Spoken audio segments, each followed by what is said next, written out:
Estamos de volta com o programa Alcance. Agora é a vez do povo fazer as perguntas.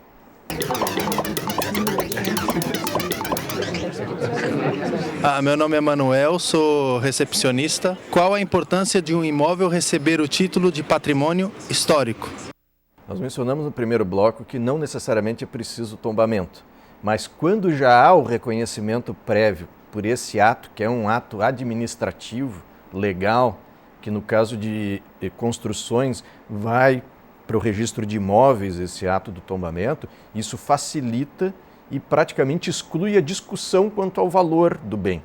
Quando não há, nas ações do Ministério Público, ele, além de discutir a proteção, ele tem que primeiro discutir o valor em si para ser reconhecido pelo Poder Judiciário. Então é muito importante que haja o ato de reconhecimento do valor cultural. Mas faz uma diferença em termos de punição para o proprietário que depreda um imóvel que tem valor histórico, se ele é tombado pelo patrimônio ou está em vias ou pode vir a ser? Sim, porque todos os crimes previstos na legislação contra o patrimônio cultural, eles dizem que é crime alterar, ou é crime destruir, ou é crime pichar, ou é crime construir no entorno de um bem que seja reconhecido por decisão administrativa, ou ato legislativo, ou decisão judicial.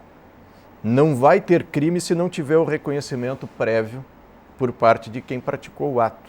Nós vamos poder ter responsabilidade civil de recuperação, mas a criminal depende sim de que haja o ato de reconhecimento. Então vamos a uma próxima pergunta para mudar. O Dilson, aposentado.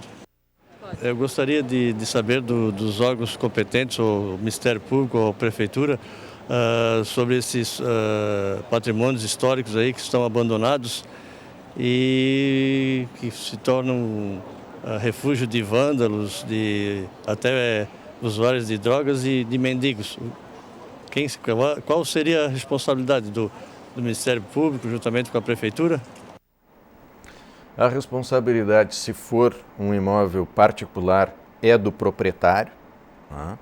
O colega da área de cidadania tem atuado mais nessa área do que o meio ambiente, mas tem várias ações, inclusive tem saído nos jornais, aqui no centro de Florianópolis, e a Prefeitura tem o dever de fiscalizar essas situações. Então, o que está sendo feito é o encaminhamento adequado dessas pessoas, para que elas tenham um atendimento que o poder público tem responsabilidade de prestar, para que elas não se instalem nesses lugares, para que elas se submetam a tratamento, se é o caso de vício em drogas, e também a cobrança sobre o particular para que promova a vedação do acesso a esses imóveis da sua propriedade e, se tiver valor histórico e cultural, de que ele promova o restauro, com os incentivos que o poder público pode dar, dependendo de cada caso.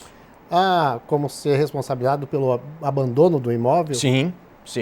Os proprietários estão sendo chamados à responsabilidade por abandonarem os imóveis. O abandono, inclusive, do bem reconhecido já como de valor cultural por tombamento ou outro meio, ele também se incorpora naqueles crimes que eu mencionei na pergunta anterior. É porque há um senso comum, uma ideia assim, de que às vezes o proprietário não se conforma com o tombamento e larga ele de mão para ver se ele se deteriora com o tempo. Isso é um crime.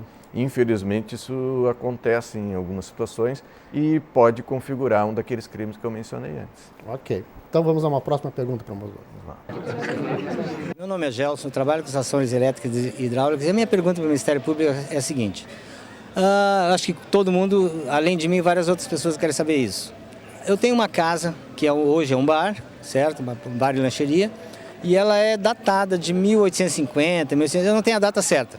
As paredes são todas feitas com óleo de baleia, é antiga mesmo. E para mim poder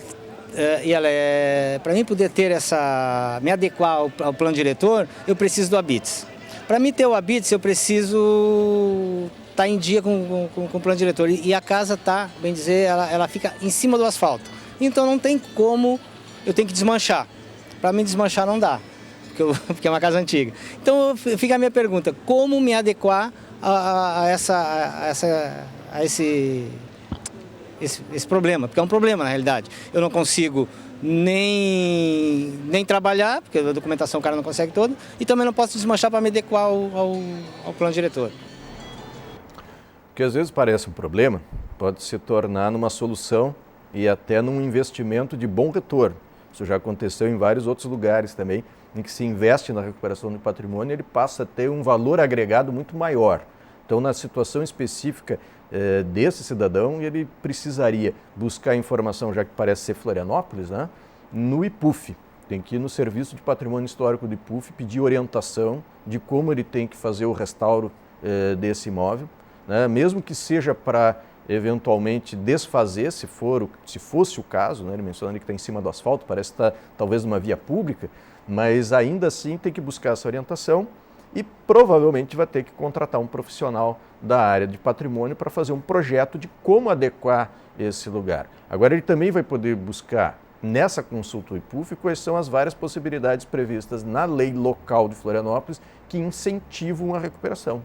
Então, entre elas a isenção do IPTU, por exemplo. Cada município tem uma área responsável na prefeitura para atender os casos de imóveis ou de bens tombados ou de interesse cultural. Sim, assim como existe aquela dever de atuação da União, dos estados, dos municípios, também no que nós chamamos de competência legislativa, ela também é concorrente, ou seja, União, estados e municípios podem e até devem legislar sobre o patrimônio do seu interesse. Então, cada município normalmente tem, a não ser os muito pequenos, tem uma legislação própria sobre o patrimônio cultural e lá vem previstos os incentivos também.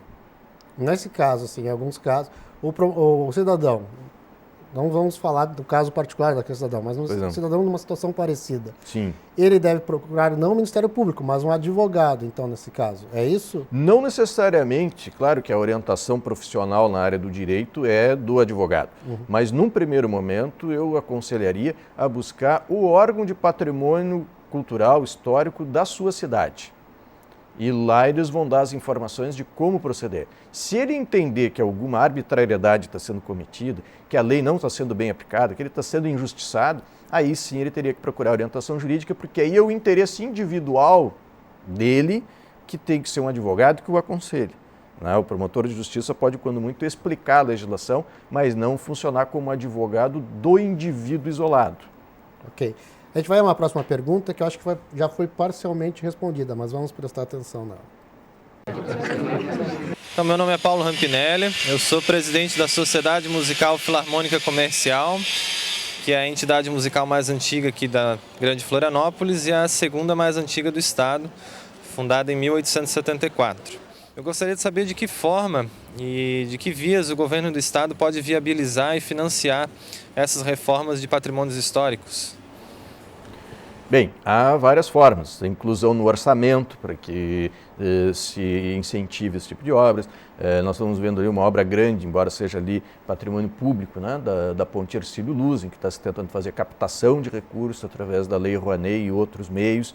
E existem as isenções de tributo, que cada município tem a sua política de isenção de patrimônio, especificamente para reformar. A apresentação também há a possibilidade da apresentação do projeto e, se for aprovado, ele poderá vir a receber, inclusive, verbas do Fundo de Reconstituição de Bens Lesados, que é um fundo formado por condenações de quem agrediu algum desses bens difusos no passado, e esses valores ficam à disposição para projetos aprovados pelo Conselho do Fundo e então serem empregados na recuperação do patrimônio também. Ok. Mais uma pergunta? Meu nome é Eduardo Santos, publicitário. Minha pergunta é, caso alguém tenha uma casa que é tombada e ela reforma a casa de uma maneira que não está prevista, aí qual é a pena? O que acontece com a pessoa que destrói a coisa que já está tombada pelo patrimônio? Se ela faz isso intencionalmente, ela está sujeita a uma pena de até 3 anos. Isso está previsto naqueles 4 artigos que eu mencionei da Lei de Crimes Ambientais, porque os do patrimônio cultural estão dentro da Lei dos Crimes Ambientais, né? E, além disso, a responsabilidade administrativa, pode receber multas aplicadas pelo poder público, prefeitura ou estado, dependendo do caso, e também a responsabilidade civil, que é a indenização à sociedade. Nós vimos no primeiro bloco ali que o historiador mencionava do sentimento de tristeza, da perda coletiva, e isso também pode ser buscado numa ação judicial como reparação civil, né, que vai para aquele fundo de reconstituição que eu mencionei antes, e aí pode ser reaplicado. Ou, eventualmente, a condenação a reformar de novo e aí de acordo com os padrões técnicos. Ok, então nós vamos fazer um breve intervalo agora, para depois voltarmos a discutir este assunto, a defesa do patrimônio histórico. Até mais.